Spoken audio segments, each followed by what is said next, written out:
कभी कभी जिंदगी में सब कुछ होते हुए भी मन खाली खाली लगता है, जैसे कोई अनदेखी रुकावट हर खुशी के दरवाजे को बंद कर रही हो। घर में सब मौजूद है, लेकिन फिर भी दिल में अकेलापन बस गया है। कोशिशें बहुत की, पूजा पाठ भी किया, सकारात्मक सोच भी अपनाई, फिर भी क्यों न सुख टिकता है, न चैन आता है और न ही बरकत दिखती है। तो शायद कारण कुछ और है, कुछ ऐसा जो तुम्हारी आंखों से छुपा हुआ है लेकिन तुम्हारे जीवन की ऊर्जा को लगातार खा रहा है। कुछ ऐसा जो तुम्हारे घर में है पर वहां नहीं होना चाहिए। आज हम उसी रहस्य से पर्दा उठाएंगे। कल्पना करो, एक सुंदर सा घर जिसमें हर कोना साफ सुथरा है, हर दिशा में दीपक की रोशनी है, फिर भी उस घर में उदासी पसरी रहती है। हर समय कोई बीमार पड़ता है और मन बेचैन रहता है। क्या तुम्हें पता है, कुछ चीजें ऐसी होती हैं जो दिखती तो साधारण है, लेकिन उनकी उपस्थिति नकारात्मक ऊर्जा को खींचती है। वो चीजें घर में रहने वाली ऊर्जा को गंदा करती है और धीरे धीरे पूरा जीवन संकट में डाल देती है। अगर तुम्हारा घर भी लगातार मानसिक, आर्थिक या शारीरिक समस्याओं से घिरा है, तो अब वक्त है इन अदृश्य कारणों को पहचानने का। आज हम बात करेंगे उन रहस्यमयी चीजों की जो घर की सकारात्मक ऊर्जा को खा जाती है, जो घर को मंदिर नहीं कब्रगाह बना देती है और हमें इसका पता भी नहीं चलता। एक, टूटी फूटी या बेकार वस्तुएं जो घर में जमा है। कई बार हम पुराने बर्तन, टूटे हुए आईने, बेकार मोबाइल फोन, बंद घड़ी, खराब इलेक्ट्रॉनिक सामान या टूटी कुर्सी तक को सालों तक घर में संभाल कर रखते हैं। सोचते हैं कभी तो काम आएगी, लेकिन वास्तु और ऊर्जा विज्ञान के अनुसार ये वस्तुएं मृत ऊर्जा पैदा करती हैं। इनमें कोई हलचल नहीं होती, कोई उपयोग नहीं होता और ये सिर्फ नकारात्मकता का भंडार बनती जाती है।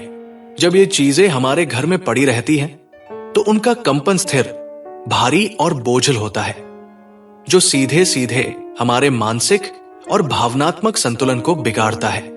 खासकर बेकार इलेक्ट्रॉनिक सामान जैसे बंद पंखे, खराब टीवी या मोबाइल, ये स्थिर ऊर्जा के साथ साथ चुंबकीय विकिरण छोड़ते हैं जो घर के ऊर्जा चक्र को प्रभावित करता है।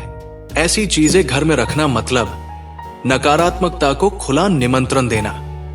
इनसे जितना जल्दी हो सके मुक्ति पा लेना चाहिए। 2, सूखे हुए या मुरझाए पौधे और नकली फूल।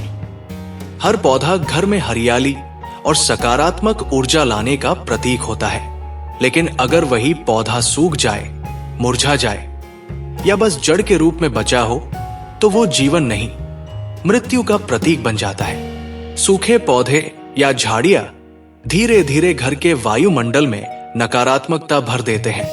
वो ऊर्जा प्रवाह को रोकते हैं और नए अवसरों के रास्ते बंद कर देते हैं। इसी तरह नकली फूल जो प्लास्टिक या रेशम से बने होते हैं, वो सिर्फ सजावट होते हैं, उनमें कोई जीवित ऊर्जा नहीं होती। ऐसे फूल ऊर्जा को रोकते हैं, वो सिर्फ दृष्टि को भरमाते हैं, लेकिन जीवन में कोई उमंग या ताजगी नहीं भरते। अगर तुम्हारे घर में कहीं मुरझाए फूल, सूखे पौधे या नकली गुलदस्ते पड़े हैं, तो अब समय है उन्हें विदा कहने का। 3, कबाड़ और अनावश्यक सामान से भरे कोने। हर घर में एक ऐसा कोना जरूर होता है जहां कबाड़ इकट्ठा होता जाता है। पुरानी किताबें, बेकार अखबार, पुराने कपड़े, फटे जूते, टॉर्च की खराब बैटरियां, प्लास्टिक के कंटेनर और भी जाने क्या क्या। ये चीजें ऊर्जा के प्रवाह को रोक देती है। वास्तु के अनुसार घर में जितना खुलापन होगा, उतनी ऊर्जा आसानी से बहती है, लेकिन जब कोनों में जमी धूल और कबाड़ जमा हो जाता है, तो वो ऊर्जा को जकड़ लेता है।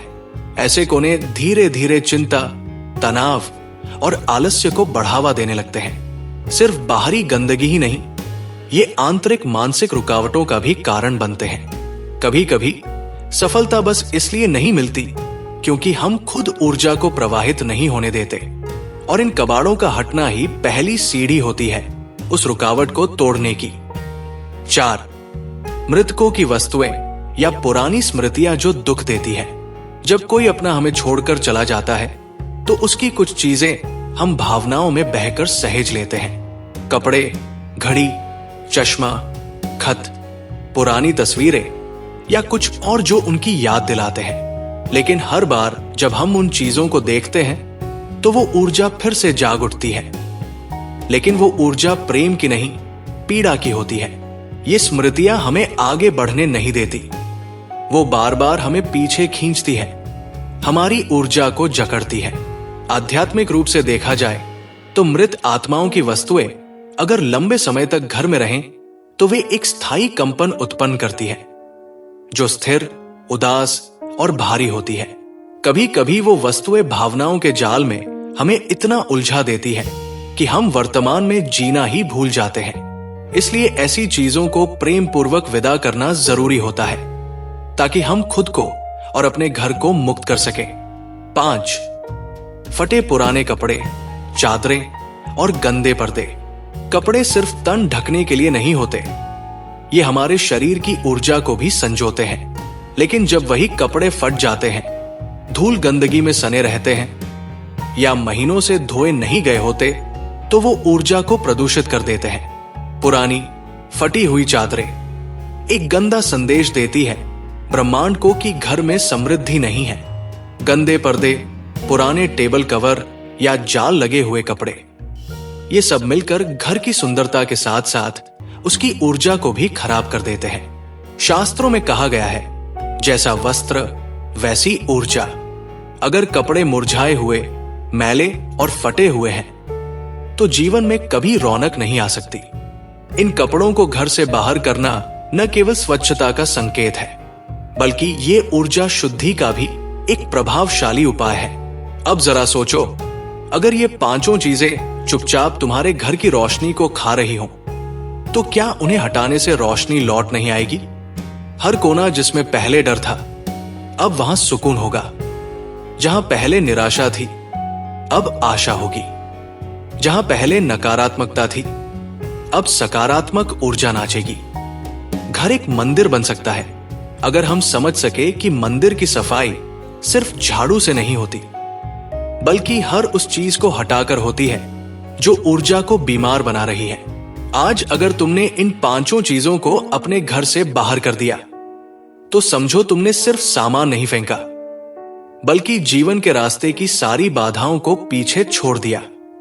और हां, जाते जाते एक सवाल छोड़कर जा रहा हूं, क्या तुम तैयार हो अपने जीवन को नए सिरे से चमकाने के लिए?